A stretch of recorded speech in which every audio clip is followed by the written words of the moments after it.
Hello everyone, welcome to my channel moments with Sulekha. তো আবার আমি মোনালিসার সাথে আবার চলে এসেছি আরেকটা ব্লগ।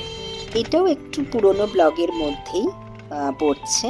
তো আমরা আজকে একটা জায়গায় যাচ্ছি, তো কিছুক্ষণ পরেই তোমরা দেখতে পাবে কোথায় আমরা যাচ্ছি। তো দেখো চলে এসছো, জায়গাটা দেখে তোমরা একটু চিনতেই পারছো, এটা হচ্ছে কলকাতা বুক ফেয়ার। খুবই ফেমাস একটা ইভেন্ট আমাদের কলকাতায় প্রত্যেক বছর হয়। তো এটাও আমি ওই জানুয়ারি ফেব্রুয়ারি টাইমেই গেছিলাম কলকাতা বুক ফেয়ারে।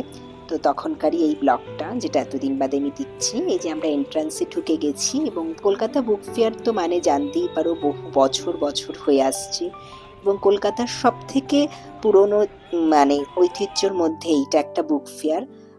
তো এখানে আমরা ঢুকে পড়েছি, আর আমি যেহেতু বই পড়তে একটু ভালোবাসি বলে আমার প্রত্যেক বছরই এই বুক ফেয়ার যাওয়াটা হয়েই থাকে, বা এভরি ইয়ারই আমি বুক ফেয়ারে যাই। আর শত শত মানুষ কলকাতা বুক ফেয়ারে আসে। এবার এই আর্জেন্টিনা থিমটা হয়েছিল। তো যথারীতি বিভিন্ন ব্লগ বা স্টলে আমরা আস্তে আস্তে ঢুকে ঢুকে দেখছি বিভিন্ন জায়গায়। আর এরকম বিভিন্ন স্টলের সামনে প্রচুর বই, মানে বইয়ের পুরো সম্ভার। আর এটাই দেখতে পাচ্ছ, এই যে আমি একটা স্টলের দিকে যাচ্ছি, সুলেখা লেখা, দেখতেই পাচ্ছ। ছোটবেলা থেকেই আমার নামটা শুনলে সবাই একটাই কথা বলতো, ও সুলেখা কালী। তো দেখতেই পাচ্ছ বুক ফেয়ার এই সুলেখা কালীর যে স্টলটা হওয়াতে আমি ভাবলাম এখানে একটু আমার যাওয়া উচিত। তারপরে এই যে এখানে একটা স্টল মতো হয় যেখানে একটু গান বাজনা হয়, তো ওখানটায় গিয়ে আমরা একটু বসলাম, একটু টায়ার্ডও লাগছিল, তাই ভাবলাম এখানটা একটু বসে গানও শোনা যাক। আর একটু টায়ার্ড হয়ে গেছিলাম, একটু তাহলে রেস্টও নিয়ে নেওয়া যাবে। তারপরে একটা স্টল, যেটা এবার কলকাতা বুক ফেয়ারের ভীষণই ফেমাস এই স্টলটা হয়েছে, ওটা আমি খুঁজে খুঁজে পাচ্ছিলাম না, তো অনেক কষ্টে একদম পেলাম। এইটা একটা এরকম ভিনটেজ ফটো সব বায়োস্কোপ শো, এবং তার সাথে ভিনটেজ ক্যামেরায় ফটো তোলার উত্তম কুমার এবং সৌমিত্র চ্যাটার্জির সাথে সেইটার একটা উঠেছিল। তো সেই জায়গায় আমরা চলে গেলাম। এই যে আমি চলে গেছি ভিনটেজ ফটোশ্যুট করতে। 100 রুপিস করে ওরা নিচ্ছিল ওই ভিনটেজ ক্যামেরায়, তো আমি দাঁড়িয়ে পড়েছি ফটোশ্যুট করতে।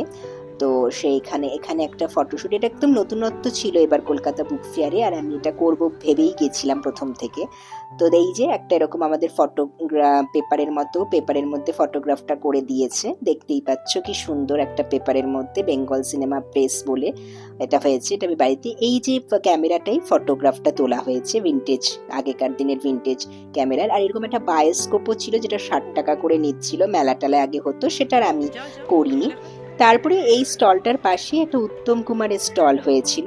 এই উত্তম কুমারের পুরো ওনার আগেকার ম্যাগাজিন, ওনার জামা কাপড়, ওনার বিভিন্ন পোস্টার, এগুলো দিয়ে এই স্টলটা করা হয়েছিল পুরো উত্তম কুমারের ওপর। তো এই স্টলটা ভীষণই সুন্দর ছিল, মানে একটা পুরনো ঐতিহ্য বহন করছিল এই স্টলগুলোতে, তো খুবই ভালো লাগছিল। তারপরে আমরা আরো কিছুক্ষণ সময় বই টই কিনে একটু ঘোরাফেরা করে একটু দেখছিলাম এদিক ওদিক বুক ফেয়ারে। তারপর একটু খাওয়া দাওয়াও ভাবলাম একটু করি, খিদে পেয়ে গেছিল, তো প্রথমেই চা তো খেয়েই নিয়েছিলাম। তারপরে তো বুক ফেয়ারে আসলে সবাই জানো খুব ফেমাস একটা ফুড সবাই খায়, সেটা হচ্ছে ফিশ ফ্রাই, তো আমরাও খেয়ে নিলাম। আর একটু আমরা পেস্ট্রিও খেয়েছিলাম। তো এইসব খাওয়া দাওয়া করে এখন আপনার বাড়ির পথে আবার ফেরত আসছি। তো আজকে দিনটা ভীষণই ভালোভাবে আমাদের কাটলো। বুক ফেয়ারে তো প্রত্যেক বছরই যেতে ভালো লাগে, বইমেলায় যেতে সত্যি ভালো লাগে। বইমেলা মানে একটা অদ্ভুত একটা মানে পছন্দের জায়গা, বা একটা ম্যান্ডেটরি, যেরকম দুর্গাপূজা সেরকম বইমেলা তো যেতেই হবে, এরকম একটা ব্যাপার আমার কাছে। তো প্রত্যেক বছরই বইমেলা যাওয়ার জন্য উদগ্রীব হয়ে থাকি।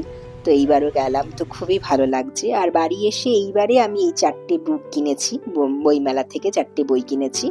তো বইগুলো আস্তে আস্তে পড়বো। গোসাই বাগানের ভূত আর সরঞ্জিৎ চক্রবর্তী এই মুহূর্তে আমার খুব ভালো লাগে, তো ওনারই 2টো বই, ঝাল লজেন্স অনেকদিন ধরে কেনার ইচ্ছা ছিল, আর গোয়েন্দা গোলক, আর রুকুশুকু একটা সমগ্র কিনেছি। তো আজকে আমার এই ব্লগটা তোমাদের কেমন লাগলো, লাইক কমেন্ট শেয়ার করো, আর সাবস্ক্রাইব করতে ভুলো না।